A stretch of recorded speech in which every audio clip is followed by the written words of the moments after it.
কত ব্যথা কত ভাবে সয়ে সজ তুমি, তোমারি খুনে লাল তায়েফের ভূমি।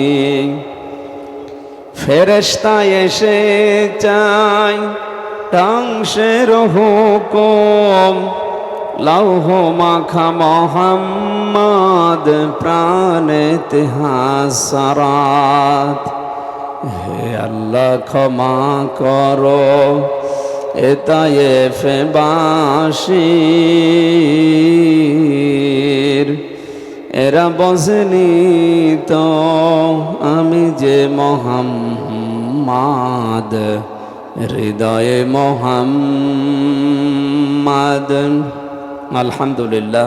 প্রাণ প্রিয় মাদারীপুরবাসী, বিজ্ঞান জানিয়েছেন এই যে কয়েক ইঞ্চি জায়গা থেকে মানুষ কথা বের করে, 27টা স্তর পার করার পর একটা কথা তৈরি হয়। যারা বন্ধ করে রেখেছিলেন এই যোগ্যতা কি তারা আমাদেরকে দিয়েছেন? আমাদের এই যোগ্যতা দিয়েছেন কে? আল্লাহু আখরাজাকুম মিন বুতুনি উম্মাহাতিকুম লা তা'লামুনা শাইআ। আল্লাহ বলেন মায়ের পেট থেকে আস্তে করে তোকে নিয়ে আসলাম, এমন ভাবে নিয়ে এসেছি, এমন সময় এমন অবস্থায় কিছুই বলতে পারতে না, কিছু জানতেও না। ওয়াজআলা লাকুমুস সামআ ওয়াল আবসারা ওয়াল আফইদা। আমি আল্লাহ শ্রবণ শক্তি, দর্শন শক্তি, বাক শক্তি, আকেল শক্তি, ঘ্রাণ শক্তি এগুলো নিজের পক্ষ থেকে দিয়েছি। তার ভেতরে এই যে বাক শক্তি, যেটা কথা বলা, এটা সবাই পারে না। আমাদের সামনে হাজারো বোবা মানুষ আছে না? তাদের থেকে আল্লাহ দয়া করে তার রব নামের কারণে যে আমাদেরকে এই বাক শক্তি দিলেন, যারা কথা বলতে পারেন বলেন আলহামদুলিল্লাহ। কোরআনে কারীম মানুষের সামনে যেভাবে উপস্থাপন করতে হয় আল্লাহ আমাদেরকে শিখিয়েছেন, আর যারা শুনতে এসেছেন তাদের কিছু দায়িত্ব আল্লাহ দিয়েছেন। আপনারা এসেছেন শুনতে নাকি না লোক দেখানোর জন্যে? আল্লাহ পাক বলেন ওয়াইদা কুরিয়াল কুরআনু ফাসতামিউ লাহু ওয়া আনসিতু লাআল্লাকুম তুরহামুন। কোরআনে কারীম যখন তোমাদের সামনে উপস্থাপন করা হবে, তেলাওয়াত করা হবে, চুপ থাকবা এবং শুনবা। দুইটাই ফরজ, চুপও থাকবেন, শুনবেন, কারণ কথাগুলো হামজা। বলেন বলেন লাআল্লাকুম তুরহামুন। যদি আমার এই কথা মেনে নিতে পারো রহমত নাজিল হবে এখানে ইনশাআল্লাহ। তাহলে শ্রোতা হিসাবে আপনার দায়িত্ব যা হয়ে যাক চুপ থাকবেন, যা হয়ে যাক কি থাকবেন আর শুনতে থাকবেন। 2 নম্বরে আমরা যারা এতক্ষণ কথা বলছি আমাদের দায়িত্ব দিয়েছেন আল্লাহ দুইটা। যারা প্রচারে আসি কোরআনের, কিতাবুন উনজিলা ইলাইকা ফালা ইয়াকুন ফি সাদরিকা হারাজুম মিনহু লিতুনযিরা বিহি ইলা আখিরি আয়া। আল্লাহ পাক বলেন এই একখানা কিতাব হে নবী আপনাকে আমি দিয়েছি, এটা যখন প্রচার করবেন, মানুষের সামনে যখন এটা উপস্থাপন করবেন, মানুষকে যখন সতর্ক করবেন এই বাণী দিয়ে, তখন আপনার ভেতরে কোনো দ্বিধা দ্বন্দ্ব, ভয় ভীতি, সংশয় সন্দেহ, এমনকি সংকীর্ণতা যেন কাজ না করে।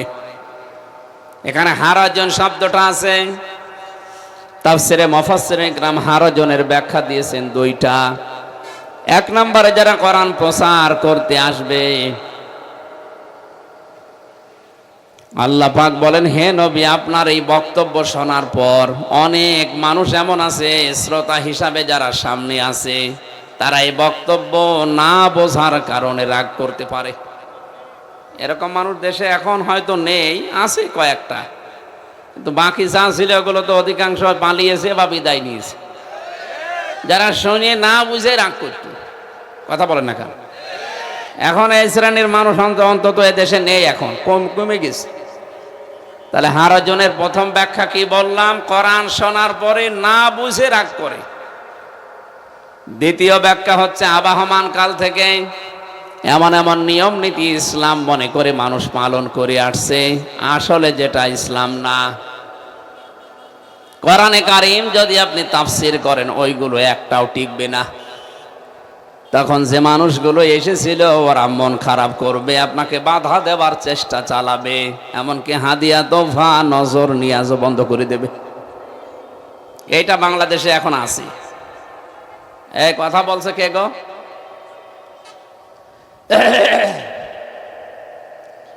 আবহমান কাল থেকে এই দেশে বহু নিয়ম নীতি যেটা ইবাদত মনে করে মানুষ পালন করে, যেহেতু বানানো ইবাদত মানে অন্ধকার, এটাকে আমরা বেদাত বলি। কি বলি? বলেন বলেন। পৃথিবীতে ইসলাম বাদ দিয়ে যত নিয়ম নীতি আছে সব অন্ধকার। সে বেদাত বলেন, কুফরি বলেন, শিরিক বলেন, জুলুম বলেন, যাই বলেন, সব কি? সব অন্ধকার। আর এই পৃথিবীর ময়দানে আমরা তিনটা জিনিসকে দেখি, এরা অন্ধকারকে ভালোবাসে বেশি: পেশা, বাদুর আর চামচিকা। কথা বলেন। এই তিনটা নাম শুনে বোঝা যাচ্ছে চেহারা কেমন হবে। এই যাদের নাম বললাম এদেরকে একবার দেখলে আর একবার দেখতে মন চাবে না। এই পেশা যদি কেউ জীবনে একবার দেখে, ওকে আবার দোয়া করবে, আল্লাহ আর একবার দেখাও। বাদুরের অবস্থাও তাই, চামচিকাও তাই। কারণ এরা দিনের আলোতে, সূর্যের আলোতে বের হয় না, এরা রাতের আধারে অন্ধকারে বের হয়, মানুষের ক্ষতি করে, ফসল নষ্ট করে, কলা নষ্ট করে, পানির বরজ নষ্ট করে। কথা বলেন না কেন? কি বুঝলেন আপনি এখান থেকে? সূর্যের আলো, দিনের আলো সহ্য হয় না, রাতের অন্ধকার যারা বেছে নেয় এদের নাম ওরকম ডিজিটাল নাম। এই পৃথিবীতে যাদের কোরআনের আলো, ইসলামের আলো, যে মানুষগুলো হাদিসের আলো সহ্য হয় না, এই মানুষগুলো জুলুমের পথ বেছে নেয়, শিরিকের পথ বেছে নেয়। কোরআনের আলো যখন তখন তাদের সামনে জ্বালানো হবে, ওই মানুষগুলো তখন দেখবে যে আমাদের অন্ধকার তো সব উড়ে গেছে, সব দূর হয়ে গেছে। কারণ এতদিন আমি অন্ধকারের ভেতরে যে ব্যবসা করে খেতাম, এটা আজ মানুষ জেনে ফেলেছে। তখন ওই মানুষগুলো মন খারাপ করে, এমনকি এই সঠিক কথা যারা তুলে ধরে তাদের উপরে রাগ করে, তাদেরকে আসতে যেন না দেওয়া যায় সেই ব্যবস্থা করে। আরে 15.5 বছর এইটাই হয়েছে। আপনি কি বলেন কোন দিন আমার বাবার কথা আমি বলেছি? কোরআনের কথা বলতে গেলে বাধা তো দেবে তারা, যারা জুলুম করে, যারা শিরিক করে, যারা বেদাত করে। তারা বোঝা যাচ্ছে এই দেশে যারা বাধা দিয়েছে তারা হয় শিরিক করেছে, না জুলুম করেছে। এই অন্ধকারের পথগুলো যারাই বেছে নিয়েছিল তারাই বাধা দিয়েছে। আমার যেহেতু দায়িত্ব, আমার মনের ভেতরে যেন কোনো ভয়, ভীতি, দ্বিধা, দ্বন্দ্ব, সংশয়, সন্দেহ, সংকীর্ণতা যেন কাজ না করে, এ নির্দেশ কার? আমরা ওই রকম মন নিয়ে কোরআন উপস্থাপন করব ইনশাআল্লাহ। আল্লাহ আমাদের তৌফিক দেন, বলেন আমিন। দরুদ পড়ছি আমাদের নবী মুহাম্মদ রাসূলুল্লাহ সাল্লাল্লাহু আলাইহি ওয়াসাল্লামের প্রতি। কারণ রাসূলুল্লাহ ছাড়া দরুদ পড়া জায়েজ আছে? বলেন না কেন? রসুলের ওপরে দরুদ পড়তে হয় আর জিকির করা লাগে আল্লাহর। কিন্তু এই মাদারীপুর, ফরিদপুর, গোপালগঞ্জ এই সমস্ত জায়গাতে বহু মানুষ আল্লাহর বরাবর তুলে ফেলে রসুলকে, বিশেষ করে পাশের জেলা ফরিদপুরে। ওরা আল্লাহর পাশাপাশি দাঁড় করিয়েছে অনেককেই। আমি আল্লাহর বরাবর, আপনি যদি রসুলুল্লাহকেও দাঁড় করান আপনার ঈমান থাকবে না। কারণ আল্লাহর পরের স্থান রসুলুল্লাহর। এই জন্য জিকির করতে হলে জিকির করা লাগবে আল্লাহর, আর দরুদ পড়তে হলে দরুদ পড়া লাগবে রসুলুল্লাহর। অনেকে না বুঝে হয়তো এটা করেন আর করবেন না। জিকির হবে শুধুমাত্র, কেবলমাত্র, একমাত্র কার নামে? আল্লাহ ছাড়া কারো নামে জিকির করা জায়েজ নেই। সে ইয়া রাসূলুল্লাহ, ইয়া রাসূলুল্লাহ বলেন, আর ইয়া আলী বাবা, শাহ আলী বাবা, দয়াল বাবা যাই বলেন। এমনকি কেউ যদি খাজা বাবা, খাজা বাবা জিকির করে, ওর ঈমান চলে যাবে। আমাদের যাদের ঈমান আছে, এখানে যারা বসে আছি আমরা অনেক মানুষ এমন জানি যে ওযু করলে ওযু ভেঙে যায় 7টা কারণে, নামাজ পড়তে গেলে নামাজ ভেঙে যায় 19টা কারণে, রোজা রাখলে রোজা ভেঙে যায় 3টা কারণে, হজ করলে হজ ভেঙে যায় 5টা কারণে। প্রত্যেকটা ইবাদত নষ্ট হওয়ার পেছনে 2টা, 3টা, 5টা, 7টা, 10টা এরকম কারণ আছে। আমাদের যে ঈমান জান্নাতে নিয়ে যাবে, আমাদের এই ঈমানও ভেঙে যায়, নষ্ট হয়ে যায় 10টা কারণে। আমরা অনেকে জানি না। কথা বলে না কেন? আমি 10টা সব আপনাকে বলছি না, আমি একটা বলছি, দেখেন তো আপনার ঈমান আছে কিনা। এই পৃথিবীতে কোনো মানুষ যদি পৃথিবীর কাউকে আল্লাহর ঊর্ধ্বে মনে করে, আল্লাহর সম্মানের উপরে মনে করে, তার ঈমান চলে যায়। যেটাই 15.5 বছরে আমরা অনেকেই দেখেছি। একটা মানুষের জিকির, একটা মানুষের আলোচনা যত বেশি এই দেশে হয়েছে, যদি আল্লাহর আলোচনা এই পরিমাণ আমরা করতে পারতাম, আমরা আল্লাহর ওলি হয়ে যেতাম। কেন এত প্রশংসা করা লাগবে তা? আজকে একজন উপদেষ্টা কথা তুলেছে, শেখ মুজিবুর রহমান যে জাতির পিতা, এই নামটা ওনারে কে দিয়েছে আমরা জানতে চাই। বলেন, কে দিয়েছে ওনাকে? এটাকে আল্লাহ দিয়েছে? রাসূলুল্লাহ দিয়েছে? কে দিয়েছে বলেন তো তার নামটা? বঙ্গবন্ধু এই নামটা তোফায়েল আহমেদ দিয়েছিল, না মেনে নিলাম, উনি বাংলার বন্ধু ছিলেন, ঠিক আছে। জাতির পিতা এই শব্দটা আল্লাহর বানানো। মিল্লাতা বিকুম ইব্রাহিম, তোমাদের জাতির পিতা ইব্রাহিম। এই আয়াতটা আমি বানালাম। সূরা হজের 78 নম্বর আয়াতের মাঝের অংশে আছে, আল্লাহ বলেন তোমাদের জাতির পিতা ইব্রাহিম, হুয়া সাম্মাকুমুল মুসলিমিন, তিনি তোমাদের নাম মুসলমান রেখেছেন।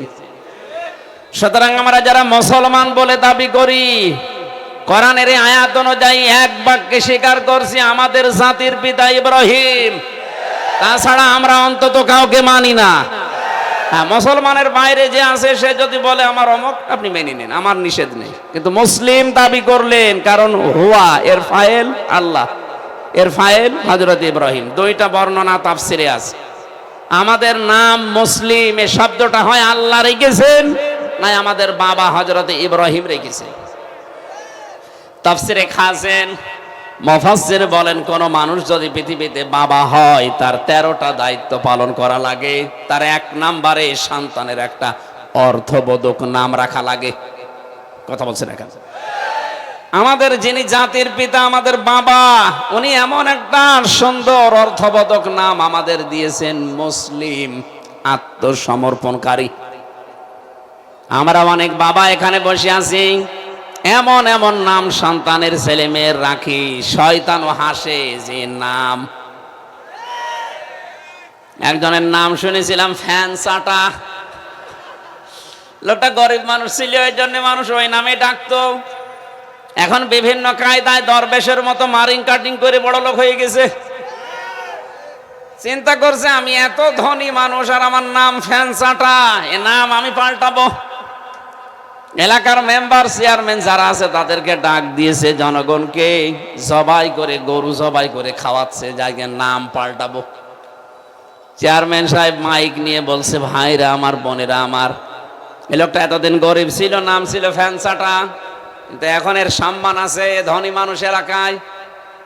আমি এই হিসাবে এনার নাম আজকে পরিবর্তন করে দিলাম, এনার নাম হবে মধু চাটা। লোকজন ডাক দিয়ে বলে, ভাইরা আমার, বোনেরা আমার, আপনারা আমার গরু ছাগলও খেলেন, আমার নামেরও পরিবর্তন করে দিলেন, কিন্তু নাম থেকে চাটা আর গেল না। আগে ছিলাম ফ্যান চাটা, এখন আর মধু চাটা। এই জন্য নাম যারা রাখবেন সন্তানের বাবা মা হিসাবে, ছেলে হোক মেয়ে হোক, যেন অর্থবোধক নাম হয়। না বুঝে যদি কোনো নাম উল্টা পাল্টা রেখে রাখেন, বড় হলে পাল্টিয়ে দেবেন। আমার নামও আমার সেই ছোটবেলায় রেখেছিল রানা, পরবর্তীতে মাদ্রাসায় যাওয়ার পরে প্রিন্সিপাল সাহেব পাল্টিয়ে দিয়েছে আমির হামজা। নামটা ভালো না? আমার শরীর চলে না, কিন্তু বাতিলরা এ নাম শুনলে ভয় পায়, মনে করে কি না কি, অথচ আমার শরীর চলে না। নাম রাখবেন অর্থবোধক একটা নাম। নবীদের নামের সাথে, সাহাবা একরামের নামের সাথে, অর্থের সাথে মিল রেখে নাম রাখবেন, এটা বাবার দায়িত্ব। আমরা দেখতে পেলাম এই দেশে বাবার এই দায়িত্বটা যারা পালন করেছে, যেহেতু আমরা 96% মুসলমান, সাপ যেই কমে গেছে, সঙ্গে সঙ্গে বিভিন্ন জায়গা থেকে বানানো পিতা বাদ দিয়ে আসল পিতার নাম লিখে দিয়েছে। আপনি দেখেন, যত জায়গায় বানানো পিতার নাম ছিল সব পাল্টিয়ে এই দেশে আসল সন্তান আমরা যারা মুসলিম তারা আমাদের পিতার নাম দিয়েছি জাতির পিতা ইব্রাহিম আলাইহিস সালাম রোড। আপনাকে রাগ করলেন না? বিশ্বনবী মুহাম্মদুর রাসূলুল্লাহর উপরে দরুদ পড়তে হবে, জিকির করতে হবে আল্লাহর নামে। সুতরাং এতদিন যারা ভ্রান্ত পথে ছিলেন, জেনে হোক না জেনে হোক, এখন থেকে আপনি থেমে যাবেন, জিকির করবেন। কার নামে? দরুদ পড়া লাগবে রাসূলুল্লাহর নামে। আমি 27টা কারণ পেয়েছি দরুদ পড়ার। এক নম্বরে বিশ্ব নবীর উপরে দরুদ পড়তে হবে এই কারণে পৃথিবীতে হে নেতা এই শব্দটা বলে আল্লাহ ডাক দিয়েছেন আমাদের রাসূলকে। রব্বুল আলামিন বলেন ইয়াসিন, হে নেতা। এটা তাফসিরে কাবিরের ভেতরে আছে। আল্লামা ফখরুদ্দিন রাজি রহমতুল্লাহ আলাইহি লিখেছেন ইয়া মানে হে, সিন মানে সাজ্জেদ। সাইয়েদের 5টা অর্থ দিয়েছেন তিনি। সাজ্জেদ মাতে বাংলায় নেতা। এই যে কিছুক্ষণ আগে আমি বললাম না আল্লাহুম্মা সাল্লি আলা সাজ্জিদিনা, কথা বলিনি আমরা? হে আল্লাহ তুমি রহমত নাজিল করো আলা মুহাম্মদ, মুহাম্মদের উপরে। আকস্মিক ভাবে যেন আল্লাহ আমাদেরকে অজানা প্রশ্ন করছেন, এই মাদারীপুরের মানুষেরা, এটাকের হাটের মানুষেরা, দাঁড়া, তোরা যে শান্তি বর্ষণ করার জন্য সবাই মিলে এক বাক্যে দোয়া করলি আল্লাহুম্মা সাল্লি আলা মুহাম্মদ, যে মুহাম্মদের উপর আমি শান্তি নাজিল করব। কে এই লোকটাকে? আমরা এক বাক্যে সবাই জবাব দিয়েছি তিনি সাধারণ মানুষ না, সাজ্জিদিনা, তিনি আমাদের সবার নেতা। সুবহানাল্লাহ বলতে পারেন নাই? এখানে যেমন স্বীকার করলেন, জন্ম থেকে মৃত্যু পর্যন্ত এটা স্বীকৃতি দেওয়া লাগবে যে আমাদের নেতা মুহাম্মদ। কথা বলেন না কেন? নেতা হওয়ার জন্য কিছু কোয়ালিটি লাগে, আন্দাজে নেতা হওয়া যায় না। এদেশে তো যারে তারে আমরা নেতৃত্বের ভার দিয়েছি, যারে তারে নেতা বানিয়ে দিয়েছি না। আমি কোরআন থেকে হাদিস থেকে ব্যাখ্যা বলছি, কোন মানুষ যদি নেতা হতে চায় 5টা কোয়ালিটি মাস্ট বি লাগবেই। আর 5টা বিষয় তাকে দুনিয়ায় ছেড়ে দেওয়া লাগবে। দেখেন তো বাংলাদেশি আয়াতগুলো মেলে কিনা। নেতা হওয়ার 1 নাম্বার কোয়ালিটি কোরআনে কারিমের সূরা বাকারা 247 নাম্বার আয়াতের শেষের দিকে আছে। এটা 2 নাম্বার পারা 19 নাম্বার পৃষ্ঠার 14 নাম্বার লাইনে আছে। ক্বালা ইন্নাল্লাহা আসতাফাহু আলাইকুম ওয়া যাদাহু বাসতাতান ফিল ইলমি ওয়াল জিসম ইলা আখিরি আয়া। রব্বুল আলামিন বলেন, তোমাদের নেতৃত্ব দেবে তো তারা যেই মানুষগুলোকে আমি আল্লাহ প্রশস্ত জ্ঞান দিয়েছি এবং শক্তিশালী শরীর দিয়েছি, শক্তির অধিকারী যারা। আয়াত প্রমাণ করে নেতৃত্ব দিতে হলে জাতির আপনাকে জ্ঞানের অধিকারী হওয়া লাগবে। কথা বলে না কেন? 2 নম্বরে শারীরিকভাবে শক্তিশালী হওয়া লাগবে আপনাকে। আজ তাকান তো এই দেশের দিকে যারা নেতৃত্ব দিত এখন দিচ্ছে, প্রশ্ন আসতে পারে যারা এখনো নেতৃত্ব দেয় এদের জ্ঞানের বহর কতটুকু আপনি টের পাচ্ছেন না। আমি 4 জন নেতার নাম বলছি, আপনি রাগ করবেন না, মিলাবেন। তারাও কিন্তু জেনারেল শিক্ষিত মানুষ। ডাক্তার শফিকুর রহমান, ডাক্তার আব্দুল্লাহ মোহাম্মদ তাহের, অধ্যাপক মিয়া গোলাম পরোয়ার, অধ্যাপক মুজিবুর রহমান রাজশাহী। এই যে 4 জনের নাম বললাম, একটাও মাদ্রাসার বারান্দায় কোনোদিন যায়নি। অথচ একটা আলেম, আমরা যারা এই সিলেবাস ভিত্তিক আলেম যারা এদেশে আলিয়া বলেন কওমি বলেন, আপনি নিয়ে যান তো কোরআনে কারিমের গভীর জ্ঞানগুলো তাদের কাছ থেকে আমি এই জেলখানায় 3টা বছর পেয়েছি। কওমি মাদ্রাসার 76 জন আলেম আমার সাথে ছিল, তাদেরও জ্ঞানের বহর দেখেছি। ডাক্তার শফিকুর রহমানেরও জ্ঞানের বহর দেখেছি। মিয়া গোলাম পরোয়ার একজন কলেজের অধ্যাপক। অথচ কোরআনে কারিমের এত গভীর জ্ঞান লাগে লোকটা, এত তথ্য বের করতে পারে। আমি হাফেজ, মাওলানা, মুফতি, বিশ্ববিদ্যালয় থেকে আমার অনার্স মাস্টার্স করা কোরআনের উপরে, অথচ মনে হয় ওনার কাছে আমি বাচ্চা। আপনি বলেন যে জেনারেল শিক্ষিত হলে জ্ঞান পাওয়া যায় না, তো এরা জ্ঞান কি আকাশ থেকে পেয়েছে নাকি? এদের জ্ঞান অর্জন করা লাগে নাই। নেতৃত্বের কোয়ালিটি প্রথম আপনাকে জ্ঞানী হওয়া লাগবে দুই বিষয়ে, হয় দুনিয়া এবং আখেরাত। আর দুইটা সমান তালেই তাদেরকে আপনি দেখেন প্রত্যেকটা বিষয়ে। ডাক্তার শফিকুর রহমান একজন সার্জন, উনি অপারেশন করে। এই ডাক্তার মানুষকে আল্লাহ কোরআনে এবং হাদিসের এত গভীর সূক্ষ্ম জ্ঞানগুলো দিয়েছেন, আপনি কথা শোনেন 10 মিনিট দেখবেন তন্ময় হয়ে পড়বেন। উনি সেদিন হাদিস বলছিলেন কুষ্টিয়াতে, খায়রুন নাস মাইয়ানফাউন নাস আও কামা ক্বালা আলাইহিস সালাতু ওয়াস সালাম। সেই ছোটবেলা থেকেই তো আমরা হাদিস পড়ছি, কোরআনের আয়াত পড়ছি, এর ভেতরে যে এই তথ্য আছে আমি জীবনে কোনোদিন কল্পনাও ছিল না আমার। মানে ব্যাখ্যা করলেন খায়রুন নাস, সবচাইতে ভালো মানুষ আল্লাহর কাছে, রাসূলের কাছে ওই লোকটা মাইয়ানফাউন নাস। ইয়ানফাউ মুজারে বর্তমান ভবিষ্যৎ, প্রেজেন্ট ফিউচার। নবীজি কিন্তু মাইয়ানফাউল মুসলিমুনা দেয়নি, যে মুসলমানের যারা উপকার করে তারা উত্তম মানুষ। তিনি দিয়েছেন মাইয়ানফাউন নাস, মানুষ হয়ে যারা মানুষের উপকার করে, কল্যাণ সাধন করে, মানুষের উপকারের জন্য যারা চেষ্টা চালায় এবং যারা চালাবে ভবিষ্যতেও, এই মানুষগুলো আল্লাহর কাছে, রাসূলের কাছে উত্তম মানুষ। কোনদিন আমি কল্পনা করি না যে এখানে আল্লাহর নবী কেন মুসলিমনা দিল না। নাস শব্দ দিয়ে নবীজি এত বড় বিশাল মনের পরিচয় দিয়েছেন, কিয়ামত পর্যন্ত এই খায়রুন নাস মাইয়ানফাউন নাস নিয়ে মানুষ চিন্তা ভাবনা করবে, কোল কেনারা পাবে না। এই জন্যই দেখতে পাচ্ছেন না, স্বাধীন হওয়ার পর থেকে ডাক্তার শফিকুর রহমানের কাছে কিন্তু হিন্দু, মুসলমান, বৌদ্ধ, খ্রিস্টান নেই, মানুষ হলেই ছুটি যাচ্ছেন। এই কথা বলছেন না কেন? জনাব তারেক রহমানের দিকেও আমি তাকিয়েছি।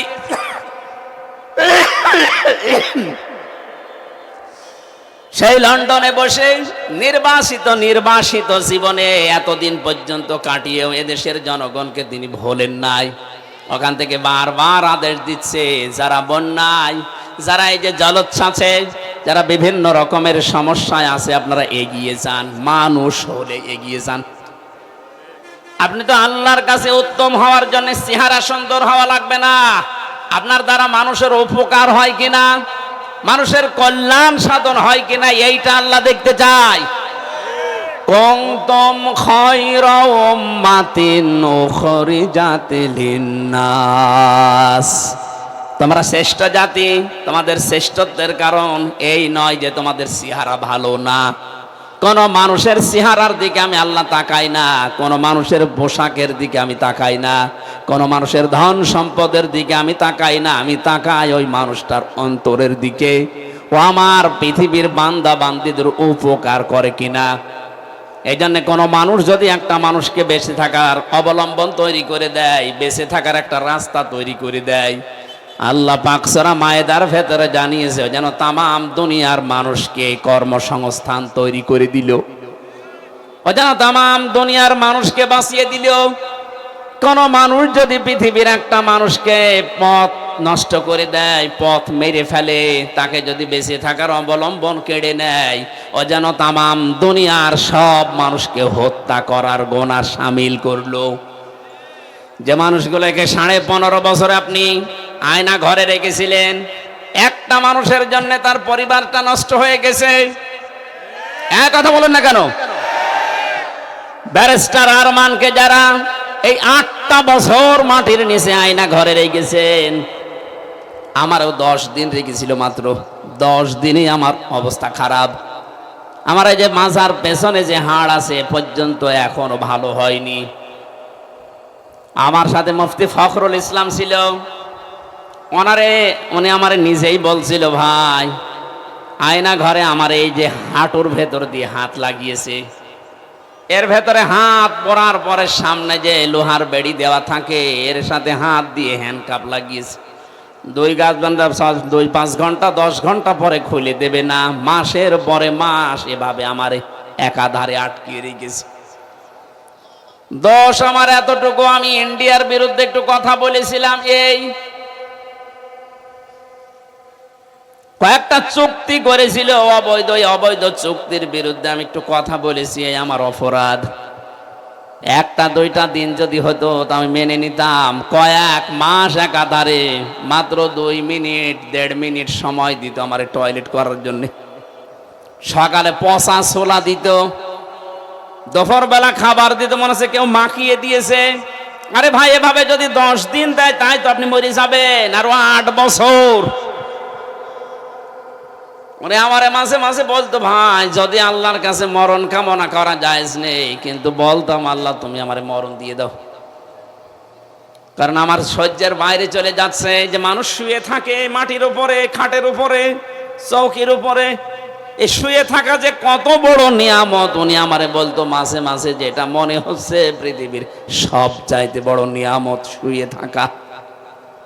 জেলখানার ভেতরে ফাঁসির কন্ডেম ছেলে দেখতাম, লোকটা একেবারে ষাটপাট হয়ে শুয়ে আছে, হাত পা ছেড়ে দিয়ে। কি ভাই এমন করে শুয়ে থাকেন? বলে এত বড় নিয়ামত আর দুনিয়ায় নেই। আমার প্রথম 3 মাস একাধারে এইভাবে রেখে দিয়েছে 24 ঘন্টা। তার পরিবারটা নষ্ট হয়ে গেছে। আমান আজমি ভাইয়ের স্ত্রী পর্যন্ত অন্য জায়গায় বিয়ে করেছে। আপনি যে পরিবার একটা মানুষকে তার বেঁচে থাকার অবলম্বনটাই নষ্ট করে দিলেন, তাম দুনিয়ার মানুষকে নষ্ট করার গুনাহ আপনার আমলনামায়।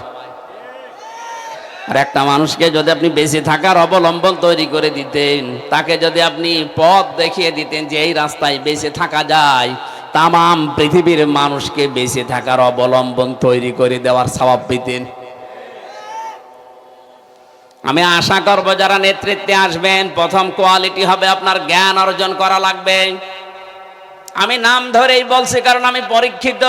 এই বাংলাদেশে কেউ যদি জ্ঞান অর্জনের মাধ্যমে নেতৃত্বের গুণাবলী অর্জন করতে চান, আপনি ছোটবেলা থেকে যদি কোনো স্কুল কলেজ বিশ্ববিদ্যালয়ে না পড়ে থাকেন, বাংলাদেশ জামাত ইসলামী একটা টাটকা নির্ভেজাল বিশ্ববিদ্যালয়।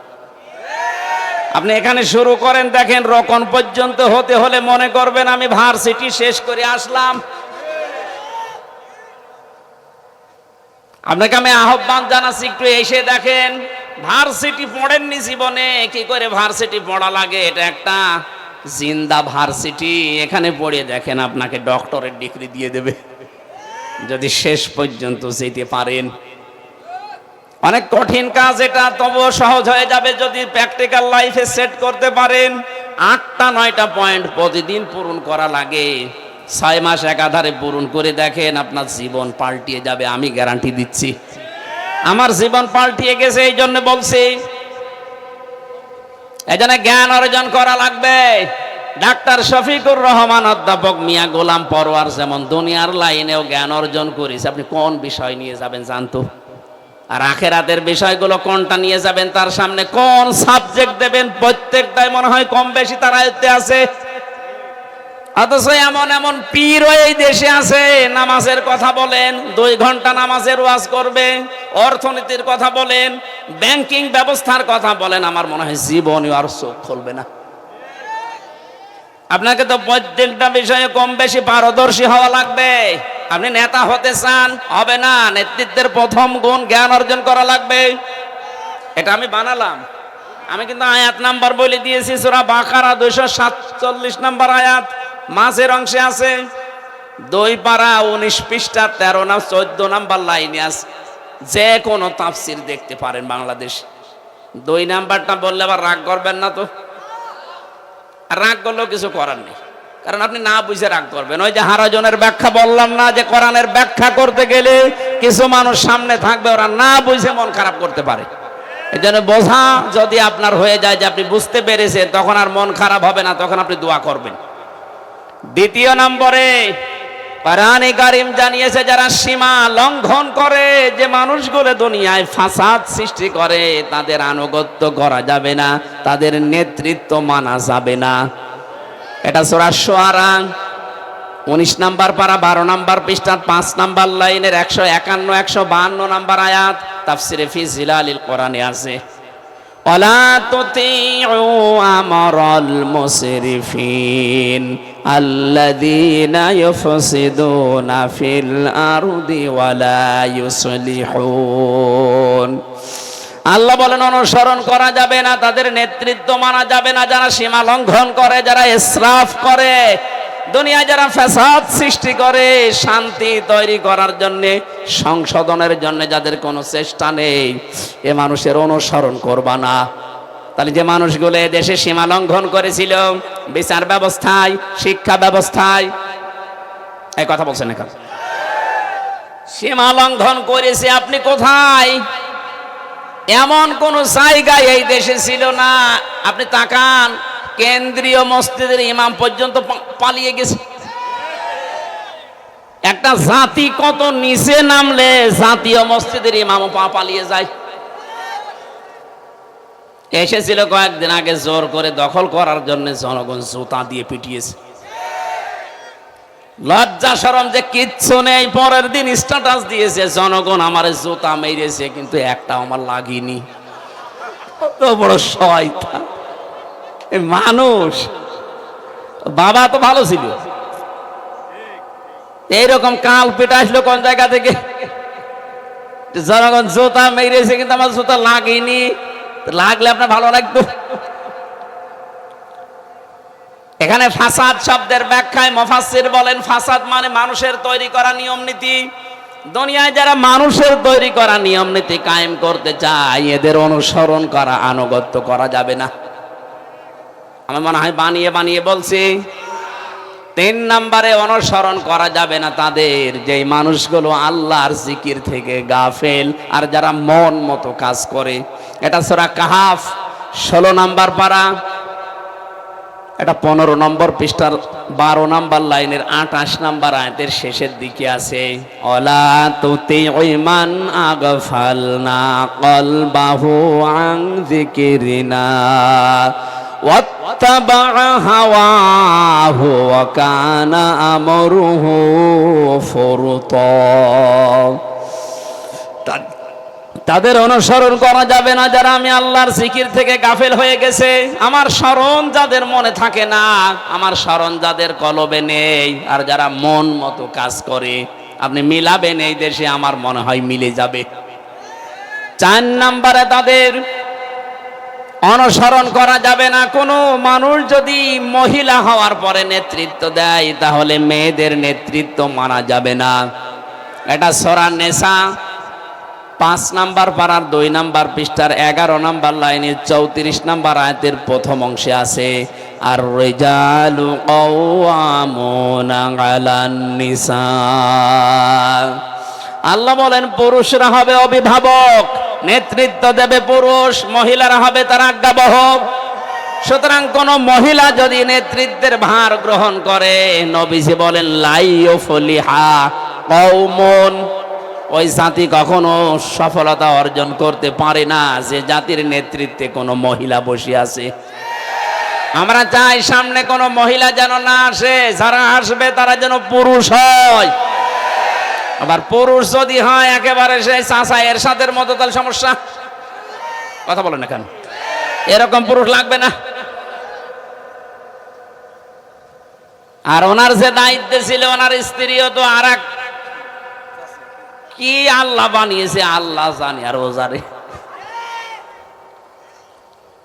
কোন দিক থেকে আমি তাকে পাইনি ঠিক মতো, কি বলতো না বলতো উনি জানে আর ওনার আল্লাহ জানে। এই জন্য আমরা চাই কোরআনের নির্দেশ, নেতৃত্ব দিতে হলে যে কোয়ালিটি লাগে, মেয়েদের এটা নেই, এটা আছে পুরুষের। মেয়েদেরকে আল্লাহ বানিয়েছেন ঘরের পরিবেশের জন্য। হ্যাঁ, ওরা বাইরে আসতে পারবে, বাইরের কাজকর্ম করতে পারবে, সব জায়গায় ওদের উপস্থিতি আছে, কিন্তু পর্দা সহকারে। এটা যদি ইসলামী রাষ্ট্র হয়ে যায়, ঠিক এইটা 100% আপনি কায়েম দেখতে পাবেন। কোরআনে কারীম জানিয়েছে ওয়াকরনা ফি বুয়ুতিকুন্না ওয়ালা তাবাররাজনা তাবাররুজাল জাহিলিয়াতিল উলা। রব্বুল আলামিন বলেন, এই মেয়েরা ঘরের পরিবেশে থাকবা, বাইরে যখন বের হবা জাহিলি যুগের মেয়েদের মতো রূপ সৌন্দর্য প্রদর্শন করে বের হবা না। তাবাররুজের অর্থ তাফসিরে খাজেন মুফাসসির তিনটা দিয়েছেন। কোন মহিলার ভেতরে যদি একটাও পাওয়া যায়, ও জান্নাত দূরের কথা জান্নাতের ঘ্রাণও পাবে না। এক নম্বরে মেয়েরা যখন রাস্তাঘাটে আসে তখন ওদের সাজগোজ বেড়ে যায়। এরকম মহিলা দেশে নেই। সম্মানিতা মা বোনেরা, আপনি সাজবেন, আপনার সাজ শুধুমাত্র আপনার স্বামীর জন্যে। স্বামী বাদে যদি কোনো পুরুষের জন্য আপনি সাজগোজ করেন, তাহলে কিয়ামতের দাজ্জুস হয়ে ওঠা লাগবে। আপনি যতক্ষণ বাইরে থাকবেন আপনার কবিরা গুনাহ লেখা হতেই থাকবে। আশা করছি মুসলিম মেয়েরা ইশারা দিলাম বুঝে ফেলবে। তাবাররুজের দ্বিতীয় অর্থ, মেয়েরা যখন রাস্তাঘাটে আসে তখন ওদের পোশাক হয়ে যায় 8-60। 4 পিস ছিল বাংলাদেশে, ওখান থেকে 3 পিসে, এরপরে 2 পিসে, এখন চলছে 1 পিস। আমার মনে হয় যে কায়দায় আমরা ডিজিটাল হওয়া আরম্ভ করেছিলাম, কিছুদিন পরে দেখতে নেই পিস। কথা বলেন না কেন? আমরা চাই মেয়েদের এই যে চোস পায়জামা পরে, এটা জায়েজ নেই। মেয়েদের পোশাক হবে ঢিলা ঢালা। কথা বলেন না কেন? অন্তত অন্য কেউ যদি নাও মানে, আমরা যারা মুসলিম, আমাদের জাতির পিতা ইব্রাহিম তার সন্তান হিসাবে অন্তত মেয়েকে, বউকে, বোনকে, মাকে ঢিলা ঢালা পোশাক বানিয়ে দেবেন। নামাজ পড়ার জন্য সর্বোত্তম পোশাক হচ্ছে সালোয়ার কামিজ। শাড়ি পরে নামাজ হয়, কিন্তু যদি চুল বের হয়ে যায় সেজদা দিতে গেলে আপনার নামাজ বাতিল হয়ে যাবে। এই জন্য আমাদের মাদের, বউদের, মেয়েদের আমরা এমন পোশাক বানিয়ে দেই। আমার মনে হয় সালোয়ার কামিজে খরচও কম। কথা বলেন না কেন? 2000-5000 টাকা দিয়ে যদি আপনি শাড়ি কিনতে পারেন, 350-400-500 টাকা দিয়ে সালোয়ার কামিজ বানাতে পারবেন না? নামাজও হবে, পর্দাও রাখা হবে। হঠাৎ যদি কারো সামনে পড়েও যান, পর্দার মতো ফরজ বিধান লঙ্ঘন হবে না। সুবহানাল্লাহ বলতে পারেন না? আশা করছি আমরা যারা শুনলাম, এটা যেন স্বামীকে বলি, ভাইকে বলি, বাবাকে বলি যে আমার সালোয়ার কামিজ বানিয়ে দাও। উল্টা পাল্টা পোশাক আমার দরকার নেই, পোশাকে আমার জাহান্নামে নিয়ে যাবে। 3 নম্বরে, মেয়েরা যখন রাস্তাঘাটে আসে তখন ওদের মাজা ওরা হেলে দুলে চলে। এটা এটাকের হাট এলাকায় নেই। এই যে তাবাররুজের যে 3টা অর্থ বললাম, একটাও যদি কারো ভেতরে পান, ওরা জান্নাত দূরের কথা জান্নাতের ঘ্রাণও আর পাবে না। আল্লাহ তুমি আমাদের মেয়েদের, মাদের, বোনদেরকে এই 3টা বিষয় থেকে দূরে থাকার তৌফিক দাও, বলেন আমিন। নেতা হওয়ার 4 নাম্বার, 5 নাম্বার কোয়ালিটি কি? এটা বললে আবার ঝামেলায় পড়ে যাব। এখন তো ঝামেলা নেই। সূরা বাকারা 1ম নাম্বার পারা 18 নাম্বার পৃষ্ঠার 4 নাম্বার লাইনের 124 নাম্বার আয়াত। এটা তাফসিরে ইবনে কাসিরে আছে। ওয়াইযিবতালা ইব্রাহিমা রাব্বুহু বিকালিমাতিন ফাআতাম্মাহুন্না। আমি এই আয়াতটার ব্যাখ্যা করেছিলাম গত বছর, মনে হয় এই জায়গায়, এখানে না কোন জায়গায় এসেছিলাম না? আমাদের জাতির পিতা যিনি, তাকে আল্লাহ 50টা পরীক্ষা করেছিলেন দুনিয়ায়। আল্লাহ বলেন প্রতিটি পরীক্ষায় হযরত ইব্রাহিম ফার্স্ট ক্লাস ফার্স্ট হয়েছেন। ফাতাম্মাহুন্না, প্রতিটি তিনি পরিপূর্ণ করে দেখিয়েছেন। ওই 50টা পরীক্ষার উপরে গত বছরের আমার আলোচনা ছিল। হয়তো কয়েকটা পয়েন্ট বলার পরে আমার গলা পারেনি, এই জন্য বলিনি। আল্লাহ বলেন 50টা পরীক্ষার সর্বশেষ পরীক্ষায় যখন তিনি উত্তীর্ণ হয়ে গেলেন, আমি তখন তাকে ঘোষণা দিয়েছি, ক্বালা ইন্নী জাইলুকা লিন্নাসি ইমামা। হে ইব্রাহিম, আমি তোমাকে মানব জাতির জন্য নেতা বানিয়ে দিলাম। হযরত ইব্রাহিম প্রশ্ন করেছিলেন, ক্বালা ওয়া মিন যুররিয়াতি, হে আল্লাহ, যে নেতৃত্ব দেওয়ার গুনাহ বলি, নেতা হওয়া, এটা কি শুধু আমি নিজেই পেলাম, নাকি আমার সন্তানাদি যারা আসবে দুনিয়ায় কিয়ামত পর্যন্ত এরা পাবে? আল্লাহ সাফ জবাব দিয়েছেন, ক্বালা লা ইয়ানালু আহদিজ জালিমিন। এখানে যারা আলেম আছে জিজ্ঞাসা করেন, ইয়ানালু এটা মোজারে, বর্তমান, ভবিষ্যৎ, প্রেজেন্ট, ফিউচার। আল্লাহ বলেন কোন জালেমের জন্য আমার অঙ্গীকার এখন নেই, ভবিষ্যৎ বলতে কিয়ামত পর্যন্ত নেই। এই জন্য যারা জালেম তারা জাতির নেতা হতে পারবে না। জালেমদেরকে নেতা হওয়া জায়েজ নেই। অথচ 15.5 বছরে যারা যত বড় জালেম তারা তত বড় নেতা ছিল। নেতা হওয়ার যে 5টা কোয়ালিটি বললাম, 1 নম্বরে জ্ঞান থাকা লাগবে, 2 নম্বরে সীমা লঙ্ঘনকারী হবে না, 3 নম্বরে আল্লাহর জিকির থেকে স্মরণ থেকে যে গাফেল হবে না, 4 নম্বরে কোনো মহিলা নেতা হতে পারবে না, 5 নম্বরে কোনো জালেম নেতৃত্ব দিতে পারবে না।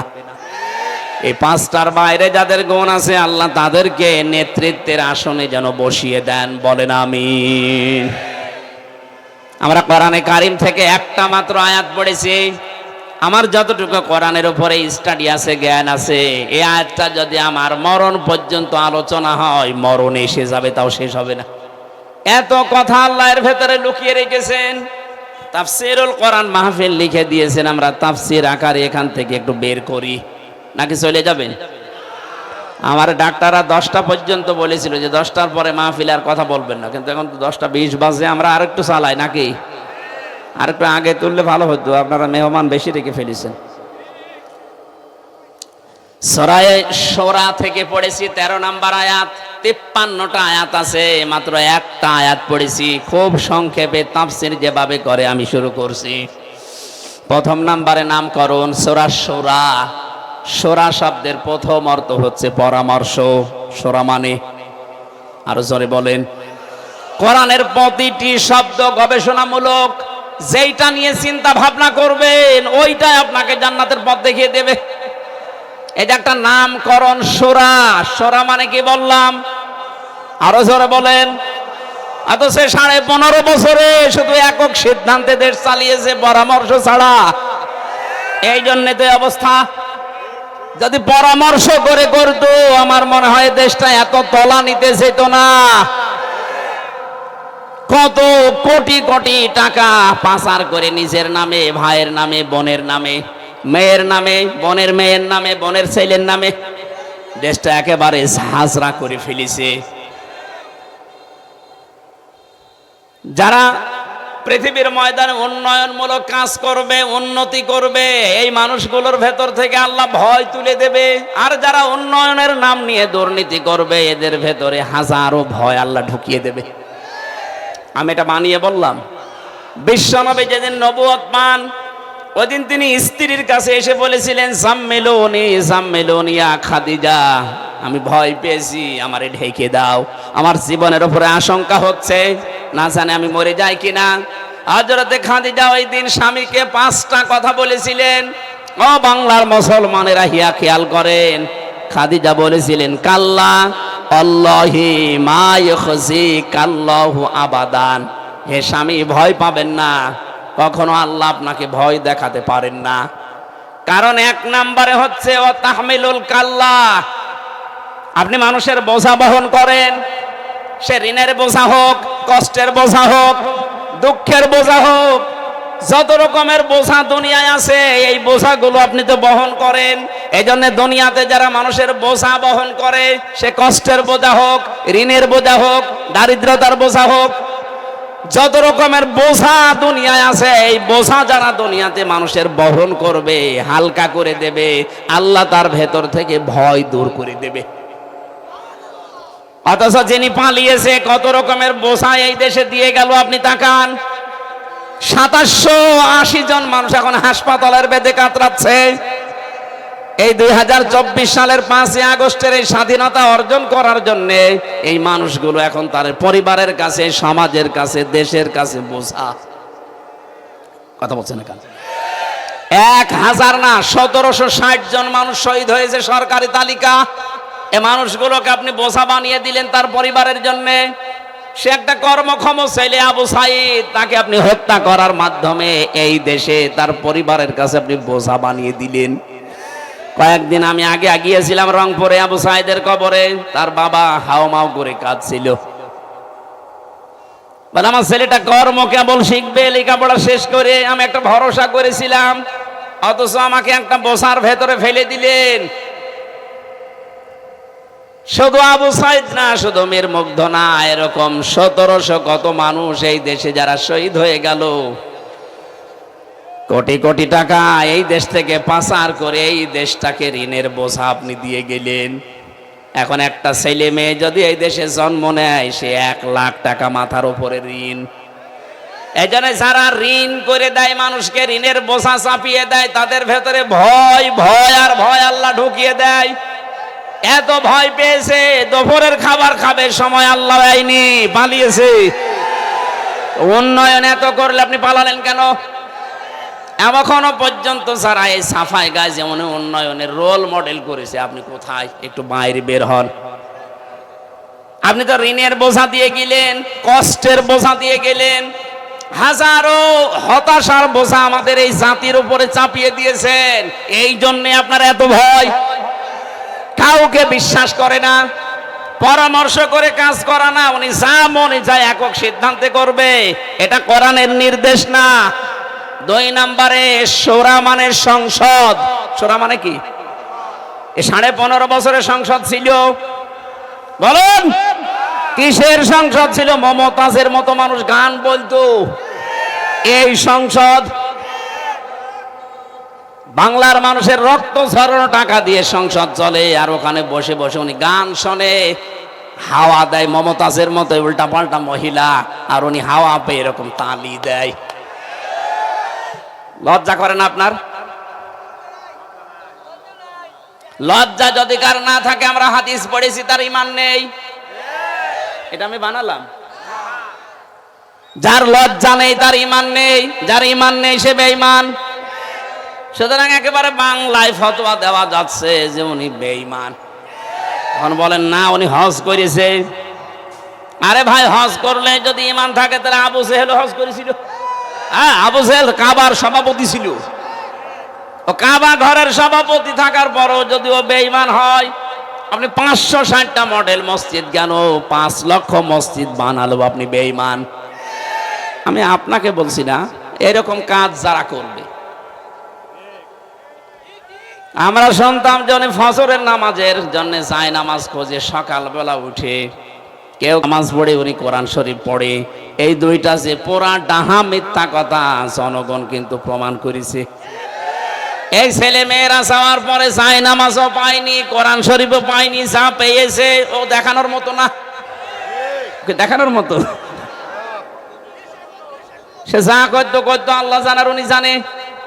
এই জন্য ঋণের বোঝা যারা দিয়েছেন তাদের উপরে ভয় চাপিয়েছে। হামজা কে? খাদিজা বলতেছে স্বামীকে ভয় পাবেন না, কারণ আপনি তো ঋণের বোঝা, মানুষের কষ্টের বোঝা আরো বহন করেন। যারা বহন করে না, যারা চাপিয়ে দেয়, তাদের ভয়। এরপরে একটা একটা করে বহু কথা তিনি স্বামীকে শুনিয়েছিলেন। সত্যি আমরাও যদি ওইগুলো করতে পারি, আমাদেরও কোনো ভয় থাকবে না। আজ আমি বাস্তবে নাম ধরে বলছি শিক্ষার জন্যে, আগস্টের 5 তারিখের পর থেকে আজকের এই অক্টোবরের 17 তারিখ পর্যন্ত একটু মিলান। মানুষের বোঝা বহন করার জন্যে ডাক্তার শফিকুর রহমানের মতো একটা মানুষ দিক বিদিক কোন জায়গা থেকে কোন জায়গায় ছুটে যাচ্ছে। আজকে নোয়াখালী, আজকে বরিশাল, কালকে কুষ্টিয়ায়, কালকে যেখানে যাওয়া দরকার সেখানে যাচ্ছে। কার বোঝা একটু হালকা করা যায়। কয়েকদিন আগে আমার কুষ্টিয়াতে প্রায় 16 জন শহীদকে উনি 32 লক্ষ টাকা জামাত ইসলামের পক্ষ থেকে কুষ্টিয়ায় দিয়েছে। হালকা হলেও কিছু বোঝা ওই পরিবারের একটু নামবে। কথা বলেন না কেন? টাকার মালিকে দেশে নেই। কোথায় আপনারা? একটু আসতে পারেন না? যাদের জন্য স্বাধীনভাবে কথা বলতে পারছেন, তারা আজ যে বোঝা হয়ে আছে পরিবারের জন্য, খোঁজ নিয়েছেন কোনোদিন? আমার মনে হয় এই দরবেশের মতো মানুষ যারা টাকা পয়সা 1-2 টাকা না, 36,000 কোটি, কারো 32,000, কারো 55,000 কোটি, কারো 75,000 কোটি, এরকম টাকা পয়সা যারা আত্মসাৎ করেছেন, বাইরে পাঠিয়েছেন, এগুলো সব নিয়ে এসে এই মুক্তিযোদ্ধা যারা 2024 সালের 5 আগস্টের পর্যন্ত, এদেরকে এখন সাহায্য করা দরকার। 71 সালের মুক্তিযোদ্ধাদের জন্য যদি এত কিছুর ভাতা তৈরি করা হয়, তো এরাও তো মুক্তিযোদ্ধা। বলুন, শহীদ আবু সাইদ নিজের জীবনটাই দিয়ে গেল। যে অনুপ্রেরণা দেখিয়েছে সারা দেশের মানুষকে, নিজের বুককে একেবারে বন্দুকের সামনে পেতে দিয়ে। এই মানুষগুলোর পরিবারের খবর নেওয়ার দরকার দেশের মানুষের নেই। যারা দায়িত্বে আছে আমরা আহ্বান জানাবো, দেশে যত মানুষ শহীদ হয়েছে 5 তারিখের আগ পর্যন্ত আগস্টে প্রতিটি পরিবারের বোঝা যেন রাষ্ট্রের পক্ষ থেকে হালকা করা হয়। তাহলে এই দেশের ভয় থাকবে না, আল্লাহ ওই ভয় দূর করে দেবে। শোরা মানে সংসদই ছিল না, কথা বলবেন কি? সংসদে যারা বিরোধী দল হিসাবে ছিল আমরা দেখেছি, মানে হচ্ছে পোষা বিড়াল, যা বলে ও তাই করে। পোষা বিড়ালও এরকম হয় না, তাও মাঝে মাঝে একটু মেউ মেউ করে। আর কি পোষ মানিয়েছে আল্লাহ জানে, আর ওরা জানে। এজন্য আমরা সাবধান থাকবো। সূরা পড়েছি, কিন্তু সূরা মানে সংসদ, সূরা মানে এমন সংসদ বাংলাদেশের সামনে গঠিত হবে যেখান থেকে জনগণের কথা, অধিকারের কথা বলা যায়। এরকম সংসদ আমরা চাই না। সবচাইতে ভালো সংসদ এই দেশে তৈরি হবে আল্লাহর কোরআন দিয়ে। এই কোরআনে কারিমের 500 আয়াত যদি সংসদে কায়েম হয়, এ দেশটা একটা মিনি জান্নাত হয়ে যাবে। আল্লাহ বলেন, শারা'a লাকুম মিনাদ-দ্বীন, আমি নির্ধারিত করে দিলাম, বিধিবদ্ধ করে দিলাম দিনকে। দিন কি? দিন মানে এখানে রাতের পরে যে দিন আসবে এই দিন। দিনের 4টা ব্যাখ্যা পেয়েছি আমি তাফসিরে। 1 নম্বরে দিন মানে আল্লাহ বোঝাতে চেয়েছেন কিয়ামতের দিন, মালিকি ইয়াউমিদ্দিন। 2 নম্বরে দিন মানে ধর্ম, যেটা আমরা মনে করি ইন্নাদ-দীনা ইনদাল্লাহিল ইসলাম, আল্লাহর নিকট মনোনীত ধর্ম ইসলাম। 3 নম্বরে দিনের অর্থ পেয়েছি, দিন মানে জীবন ব্যবস্থা। আলিয়াউমা আকমালতু লাকুম দীনাকুম। সূরা মায়েদার ভেতরে আল্লাহ বলেন, তোমাদের জন্য আমি জীবন ব্যবস্থা আজকে পরিপূর্ণ করে দিলাম। দিনের 4 নম্বর অর্থ, দিন মানে রাষ্ট্রীয় বিধান। এটা আমরা অনেকে না বুঝলে ফেরাউন বুঝেছিল। সূরা মুমিনের 26 নম্বর আয়াতে আল্লাহ বলেন, আকালা ফিরআউনু যারুনি আকতুল মূসা ওয়ালিয়াদউ রাব্বা ইলা আখিরি আয়া। ফেরাউন বলেছে, আমরা ছেড়ে দাও, আমি মূসাকে হত্যা করব, সে তার রবকে ডাকুক, কারণ আমি আশঙ্কা করছি সে আমাদের দিন পাল্টিয়ে দেবে। এখানে দিন মানে রাষ্ট্রের আইন। সুতরাং দিনের যে অর্থগুলো বললাম, এইগুলো আজ দেশের জনগণ যদি আমরা জানতাম, বাস্তবে যদি মিলাতে পারতাম, এই আয়াতটা যদি সামনে নিয়ে আসতে পারতাম, আমরা মনে হয় এই দেশে ইসলাম কায়েম করে ফেলতাম। এটা এত গুরুত্বপূর্ণ বিধান এই দিন। আল্লাহ বলেন, হে নবী, আপনাকে না, নূহ আলাইহিস সালামকে আমি এই নির্দেশ দিয়েছিলাম, আপনাকেও দিলাম। এমনকি আপনার আগে আমি ইব্রাহিম, মূসা, ঈসা এদেরকে একই কথা বলেছি, আন আকিমুদ্দিন, যে আমার দিন কায়েম করো। এ কথার এত গুরুত্ব দিলেন কেন? পৃথিবীর প্রতিটি নবীর ভেতরে আমরা যতটুকু ইতিহাস জানি, 25টা নবীর ইতিহাস কোরআনে আছে। অন্যান্য লক্ষাধিক নবী আল্লাহ দুনিয়ায় পাঠিয়েছেন।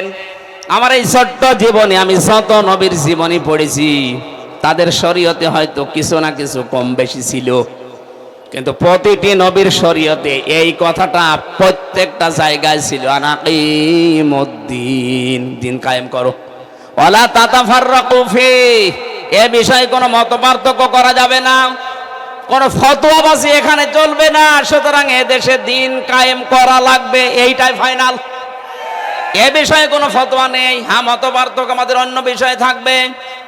প্রতিটি নবীর ভেতরে শরীয়তে কম বেশি ছিল কিছু কিছু, কিন্তু এ বিষয়ে কোনো কম বেশি নেই।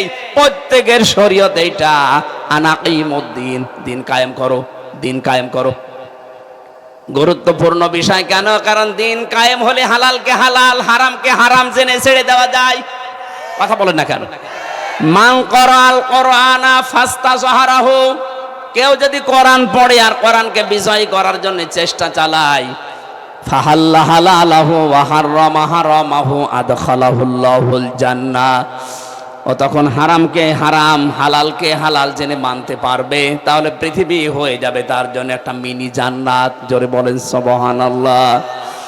আল্লাহ পাক বলেন, হে নবী, এই কথাটা আপনি যখন মুশরিকদেরকে বলবেন, তারা কিন্তু মন খারাপ করবে। কে বলছেন?